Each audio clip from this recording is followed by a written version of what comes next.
Hello and welcome to this edition of Intelligent Video Today. I'm your host, Steve Vonderhaar from IntelliVid Research. Joining us on the show today is Andrew Denlow, Senior Vice President of Global Sales at GlobalMeet. Welcome, Andrew.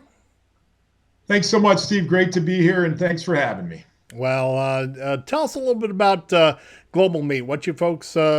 What types of capabilities you bring to the video marketplace, and what is your role entail there? Yeah, so my role, I head up the global sales team here at GlobalMeet, and been in the industry for 20 plus years. And so I've seen a lot happen over the last 20 plus years, Steve, as you can imagine. But Been yeah, I around the head up, video block once or twice. I've been here for a while. Yes, yes. So I run a team that's comprised of a set of global sales folks who kind of take care of our biggest and sort of key accounts. There's a team of what we call senior account executives who are basically out there hunting for new business. And then we've got a channel department that sets up channel partnerships with us to help grow the business that way. So it's been a great ride, and so we focus on generally large scale enterprise based webcasting. Been doing this for a long time. And obviously, it's a completely dynamic industry, and we've seen tons of changes. Obviously, COVID changed a lot for everybody, and now in this post-COVID world, things continue to be quite interesting. Yeah, and not only big changes in the marketplace, but big changes for GlobalMeet. Just recently, you folks have drawn some new investment from the folks at the Pivotal Group. I think the owner of the Pivotal Group is also the owner of the Phoenix Suns. So I guess the I think they question have is, a little. which will be the better investment of 2023, GlobalMeet or Bradley Beal? But That's a great uh, question. tell us a little bit about what Pivotal means for GlobalMeet moving forward. Yeah, yeah, no, thanks. It's really an incredibly exciting time for our employees, for our customers, and really for our future customers, right? So we did close on the transaction on April 4th. A couple months ago. It seems like 2 days ago or 2 years ago. I can't decide, but it's been really great. It's a great group at Pivotal Group. Really interesting folks, incredible knowledge, and really great partners so far. So we did have a chance to go down and meet our owners at in Phoenix a couple weeks ago, and it was great to meet face to face. They've got a great vision for our company. They've got a great vision for our future, and it's really probably the most exciting time that I've had in a long time. And I'm excited for my colleagues here, and I'm most excited for our customers as well. Yeah. So with this new start, how is GlobalMeet positioning yourself? Where do you see the customer sets where you really shine the best? Yeah, no, it's great. I mean, I think the nice thing is we've got a really strong business, right? So I think the way we're looking at it is this new ownership group is really here to put gas in our car, right? We've got a great history of success. And we're just trying to really replicate that success further, right? We've always been strong in financial services. We've always been strong in consulting. We've always been strong in pharma and biotech, large publishing, large enterprises, investor relations. So how do we do more, right? I mean, we've got in those segments, we've got a lot of the big players. So how do we get, the players that we don't have? And then how do we get kind of that next tier down of financial services customers?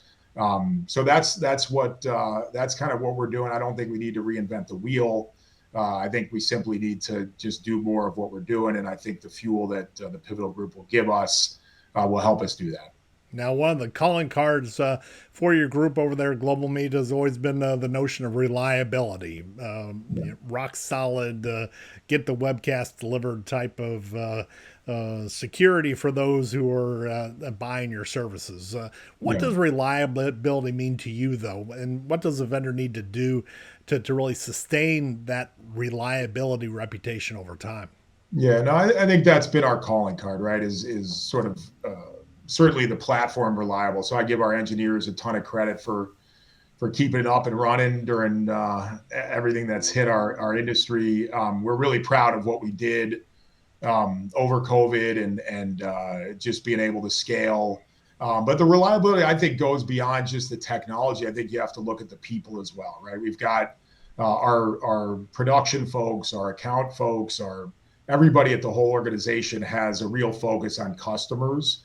And so reliability is not just a technology platform that works consistently. It's actually the people and the services that need to work reliably as well and be counted on. I think we're really proud of the fact that our clients sort of view us as a trusted advisor, right? And there's the events that we get asked to do or get put on for our clients are generally some of the most high profile events that they put on, and whether it's out to their employees on a large scale town hall, or whether it's a public facing event, an earnings call, or a shareholder meeting, or an analyst day. These are really important events, and we generally get asked to be those trusted advisors to make sure those events go well. We get caught up in the events that if something goes wrong, somebody gets fired, right? And that's where we get brought in, and we're up to the task, and we have been for a long time. So it's a lot of fun that way. Yeah, I think GlobalMeet has always been what I would call a high touch type of organization. Not only do you sell software, but you also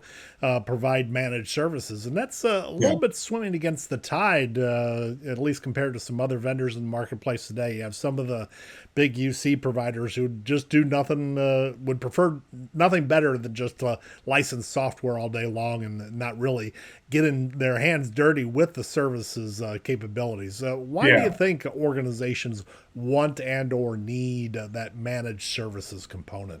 Yeah, no, it's a good question. It's changed a lot, right? Like before the pandemic, I think there were more managed services providers out there, maybe a little bit less on the self-service, because people weren't necessarily relying or using this technology as often or as important in their stack as they do today.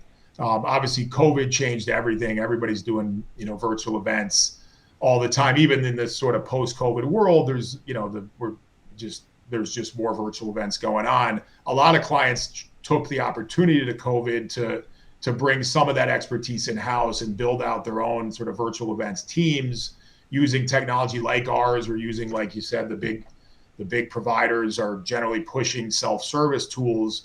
What we find is that in general, clients want flexibility from a level of service perspective. So our kind of, call it a best client or ideal client, would own a license of our technology where they can do events, unlimited events in a self-service basis, but then call on us to help support them on their large town hall events, on their investor days, on their analyst days. Maybe their internal team is overloaded and they need us to step in. So we actually find that right now today, the marketplace of managed event providers is much smaller than the marketplace of self-service or software providers. So it's a pretty good opportunity for us to take our experience, our expertise, our track record of success, and be able to provide that level of managed service to those who want it or need it, to give our clients the flexibility on an event by event basis to choose what level of service makes the most sense for that event.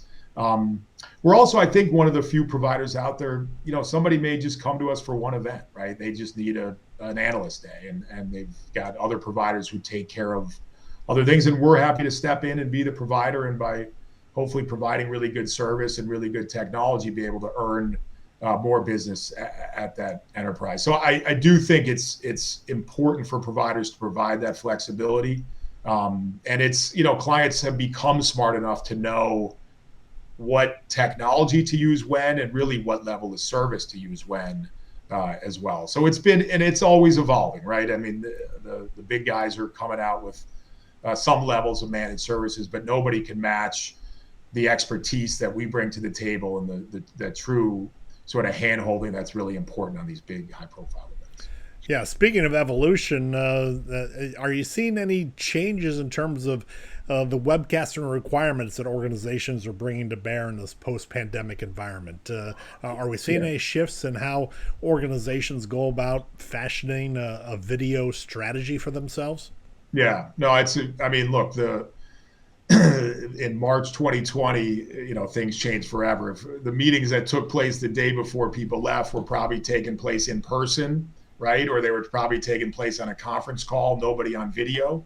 And whether we like it or not, we all had to become sort of our own camera operators and light switchers and video switchers, just working at home for a couple of years, right? And So, people exited the offices doing audio events or in-person events, and now that as people do make their way back to their offices, video is everywhere, right? So even if you have an in-person meeting in a large corporate office, there's probably a hybrid meeting with people who are joining remotely. So video is everywhere all the time, right? We were doing maybe 15%, 20% of our events before the pandemic were video based. Now we're probably 90% video. So video is everywhere. I think the interesting thing is corporate networks were sort of, nobody thought about it for the last couple of years, right? Again, people left, and there wasn't a whole lot of video transpiring on corporate networks. Now, as people are going back, even if it's 2 or 3 days a week, I think and video quality is higher. We're rolling out 1080p video, and so video is just bigger and taking up more of those pipes.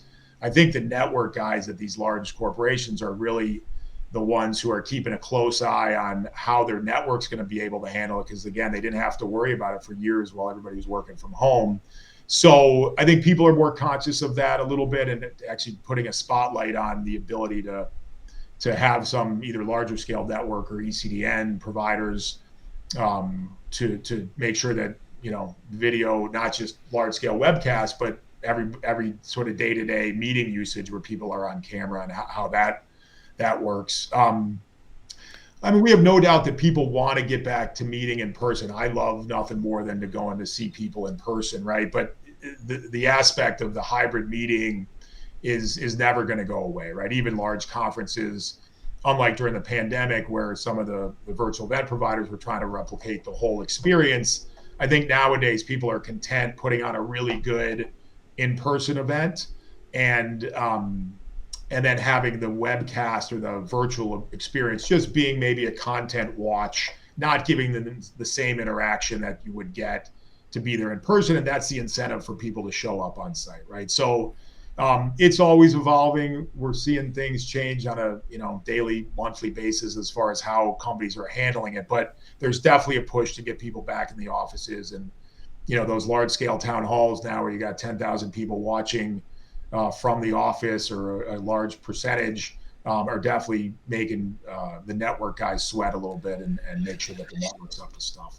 And as you said, it is a perfect storm for those network administrators in IT. Not only are they trying to shore up their networks, they have end users who are more video aware, more likely to adopt video than ever before. And it does create new challenges out there. Now, one last question. I can't let you get away from the Intelligent Video Today show here without talking about the wonderful world of artificial intelligence. How do you think AI is going to impact marketing-oriented webcasts, say over the next maybe 2 to 5 years? Yeah. Well, let me type into ChatGPT and see what they look,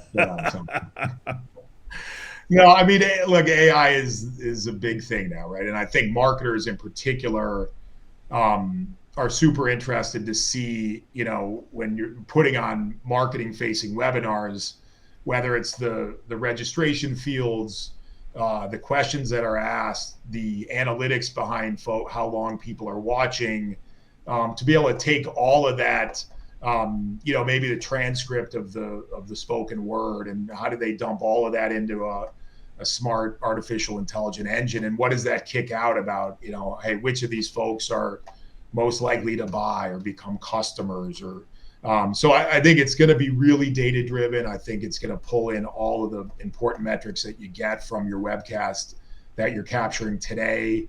Like I said, the transcripts, the captioning, the viewing time, the questions that were asked, the polling, and dump it all in, and really let computers figure out, who's a good customer, who's somebody we want to follow up with, et cetera.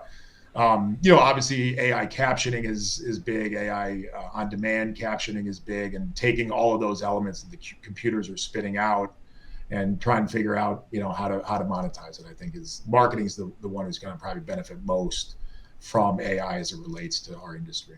Yeah, it certainly will be a fascinating area to watch, and I know that GlobalMeet will be right on the front lines in terms of bringing that innovation to bear.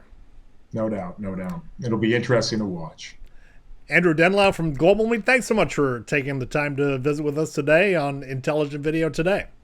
Steve, it was great. Thanks for having me, and thanks for anybody who tuned in to watch. So we'll talk to you again soon. Great. And my thanks goes out as well to our audience. And be sure to tell your friends and neighbors about Intelligent Video Today and hit that subscribe button on YouTube. And be sure to tune in for future episodes of Intelligent Video Today. We'll be talking with more thought leaders in the enterprise streaming industry like Andrew.